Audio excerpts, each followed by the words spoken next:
Actor വിജയാണല്ലോ ഇപ്പോഴത്തെ social media താരം എന്ന് പറയുന്നത്. നമുക്കറിയാം അദ്ദേഹം രാഷ്ട്രീയത്തിലേക്ക് വന്നതിന് ശേഷം ധാരാളം വിമർശനങ്ങൾ നേരിടേണ്ടി വന്നിട്ടുണ്ട്. പേഴ്സണൽ ലൈഫിലായാലും പൊളിറ്റിക്സിലായാലും അദ്ദേഹം ഒരുപാട് ചലഞ്ചസ് നേരിട്ടിട്ടുണ്ട്. എന്നാൽ അതേക്കുറിച്ചൊന്നും ബോധേഡ് ആവാതെ തന്റെ ലക്ഷ്യം എന്താണോ അതിലേക്ക് മാത്രം ഫോക്കസ് ചെയ്തുകൊണ്ട് സ്മാർട്ട് വർക്ക് ചെയ്തുകൊണ്ട് അദ്ദേഹം മുന്നോട്ട് എത്തിയിട്ടുണ്ട്, വിജയിക്കാൻ കഴിയുന്നുണ്ട്, നമുക്ക് കാണാൻ കഴിയുന്നുണ്ട്. നമുക്കറിയാം ഇന്ന് കൈയടിച്ചുകൊണ്ടിരിക്കുന്ന സോഷ്യൽ മീഡിയ കുറച്ച് മാസങ്ങൾക്ക് മുമ്പ് അദ്ദേഹത്തിന് എഗെയിൻസ്റ്റ് ആയിട്ട് സംസാരിച്ചിട്ടുണ്ടായിരുന്നു.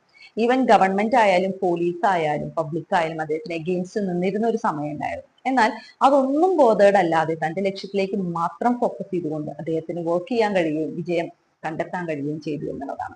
അദ്ദേഹത്തിന്റെ ഒരു സ്റ്റേജ് ഷോയിൽ ആള് പറഞ്ഞതുപോലെ തന്നെ നമ്മുടെ ചുറ്റും ധാരാളം ഹേറ്റേഴ്സ് ഉണ്ടായിരിക്കും, സപ്പോർട്ട് ചെയ്യുന്നതിനേക്കാൾ കൂടുതൽ നമ്മളെ എതിർക്കുന്നവരുണ്ടായിരിക്കും, അവരവരുടെ ജോലി വൃത്തിക്ക് ചെയ്തോളട്ടെ. എന്നാൽ നമ്മൾ നമ്മുടെ ലക്ഷ്യം എന്താണോ അതിലേക്ക് മാത്രം ഫോക്കസ് ചെയ്തുകൊണ്ട് വർക്ക് ചെയ്ത് കഴിഞ്ഞാൽ ഇന്നല്ലെങ്കിൽ നാളെ തീർച്ചയായിട്ടും നമുക്ക് വിജയിക്കാൻ കഴിയും. അത് റിയൽ ലൈഫിൽ ഇംപ്ലിമെന്റ് ചെയ്ത് കാണിച്ചെന്ന ഒരു വ്യക്തി കൂടിയാണ് അദ്ദേഹം. എന്തായാലും തമിഴ്നാട്ടിൽ അദ്ദേഹത്തിന്റെ നേതൃത്വത്തിൽ നല്ലൊരു ഭരണം കാഴ്ചവെക്കാൻ ടി വിക്ക് കഴിയട്ടെ എന്ന് ആശംസിക്കുന്നു.